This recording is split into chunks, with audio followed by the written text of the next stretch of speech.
Uma pesquisa do curso de Medicina aqui da Univates relacionou amamentação e doenças alérgicas. A gente vai falar com o Augusto, aluno do curso de Medicina aqui da Univates, que fez essa pesquisa. Tudo bem, Augusto? Tudo bem. Como é que surgiu essa ideia? O que tu abordou nessa pesquisa? Bom, essa ideia ela surgiu através de uma discussão de aula junto com o professor Ramatiz, né? Professor de imunologia. Ele levantou a questão que hoje em dia está se estudando muito, a hipótese da higiene, que seria como que as crianças que têm acesso a uma higiene maior, elas podem ser amamentadas por mais tempo.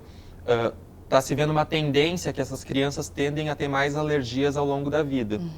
Então, ele falou que seria interessante da gente pesquisar isso exclusivo para a amamentação. Porque, de certa forma, a amamentação, ela protege a criança de bactérias, de vírus, de toxinas, através dos anticorpos que passam com o leite da mãe. Então, foi através disso que a gente começou a dar uma pesquisada por cima, a gente leu alguns artigos e viu que realmente parecia ter alguma coisa que influenciava. Então, a partir disso, virou o meu trabalho de conclusão. A gente foi mais a fundo, a gente pesquisou, no total foram 43 artigos que foram incluídos nessa pesquisa, né, uma revisão. E nós vimos que, então, quanto mais amamentada a criança parece que ela tem uma tendência maior de desenvolver alergias, principalmente alergias de pele. E, por contraponto, uma coisa interessante que a gente não esperava encontrar é que parece que, da mesma forma, quanto mais amamentada a criança é, exclusivamente, né, sem nenhum outro alimento, essa criança fica mais protegida da asma, que é outra doença alérgica, né? Então, é uma coisa interessante que a gente encontrou. Sim. Hoje, na verdade, a amamentação, como é que funciona? Até os 6 meses é a única fonte de alimentação e até os 2 anos, então, complementa com outros alimentos. Como é que é um pouco melhor? É bem importante deixar isso bem claro, né? Apesar da nossa pesquisa, isso é uma coisa inicial que você tem que estudar muito mais a fundo, mas a recomendação da Sociedade Brasileira, da Organização Mundial de Saúde, é que a amamentação ela seja exclusiva até os 6 meses de idade. Isso quer dizer, não precisa dar água, não precisa dar chazinho, mais nada. Apenas o peito da mãe é o suficiente para essa criança.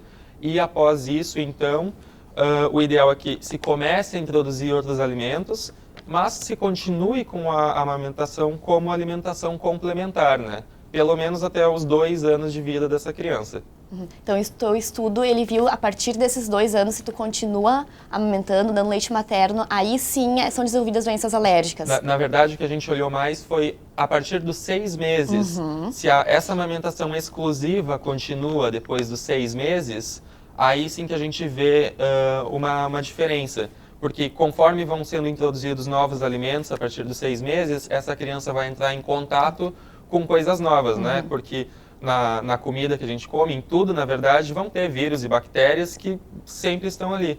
Então, se essa criança, nesse período fundamental do desenvolvimento do sistema imune, não entra em contato com essas coisas, o sistema imune dela fica, de certa forma, viciado e acaba mudando para um tipo que predispõe a alergias, né? Que são os linfócitos TH2 do nosso sistema imune. Sim.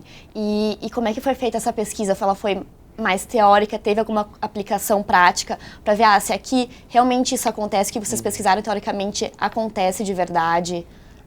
Ainda não, a gente está se encaminhando para essa parte. O que a gente fez foi uma revisão somente da bibliografia, né? Fundamentação teórica e artigos que viram essa aplicação, mas em outras partes do mundo, né? Agora essa pesquisa vai ter um segmento por outra aluna da medicina, a Vitória Dalagnol, que ela vai pegar essa ideia e aplicar aqui na região, né?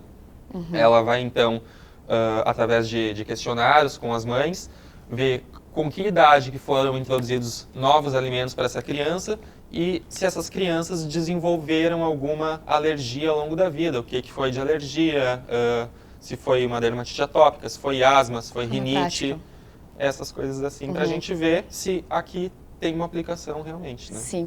E todo esse trabalho, tu tá falando uma coisa assim, bem complexa, né? Deu trabalho, como é que foi? Demorou muito tempo para fazer isso? Deu bastante trabalho, assim, né? 43 artigos é o que a gente acabou incluindo na pesquisa, né? Mas a gente acabou olhando mais de 100, assim, centenas de artigos que não se encaixavam, né, não falavam sobre o tema, mas que apareciam na busca, né. Então, foi um trabalho bem extenso, assim, tive bastante ajuda do professor Ramatiz também, mas foi desenvolvido ao longo do semestre, né, então devagar, assim, a gente começou a montar ele e foi tudo se encaixando, assim, no final a gente ficou bem feliz com o resultado, foi bem bacana. Que ótimo, isso é bacana, daqui a pouco, a partir dessa pesquisa, a gente pode estar encontrando respostas, né, daqui a pouco algumas doenças alérgicas. Sim. Então essa foi a nossa conversa sobre amamentação, doenças alérgicas, como esses dois assuntos podem estar se relacionando.